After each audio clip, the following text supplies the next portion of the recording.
আগের মিনি ব্লগে তো তোমাদেরকে শেয়ার করেছি আমরা এসেছি দীঘাতে, আর হোটেলও আমাদের নেওয়া হয়ে গেছে। সেই হোটেলের নিচেই একটা রেস্টুরেন্ট আছে, তো আমরা সেখানে দুপুরবেলা চলে এসেছি খেতে। তো আমরা প্লেন মাংস আর ভাত নিয়েছিলাম, সেরকম কিছু আর নেই নিকো। তো আমরা এখন চলে যাব স্নান করতে, প্রথম দিন দীঘার।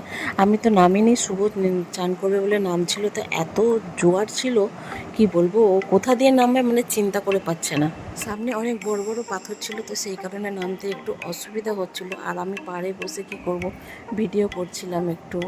তবে মনে হচ্ছিল যে আমিও নামলে একটু ভালোই হতো, কি করব, আর নামতে পারলাম না। যাই হোক, আমি নামিনি বলে শুভ তাড়াতাড়ি উপরে চলে এসেছে, যে তুমি নামলে না, আমি একা একা কী করবো, দিয়ে আমি কি করব, বসে বসে এই ভিডিও করছিলাম একটু। দিয়ে পুরো সমুদ্রটাকে দেখো, তোমাদেরকে দেখাচ্ছি, কত সুন্দর লাগছে। যেন মনে হয় সব ক্লান্তি এখানে এসেই শেষ হয়ে যায়। আর শুভ কেমনভাবে আসছে দেখো, মানে এত স্লিপ হয়ে গেলো কি বলবো। যাই হোক, ভিডিওটি এই অবধি। ভালো লাগলে লাইক শেয়ার কমেন্টস।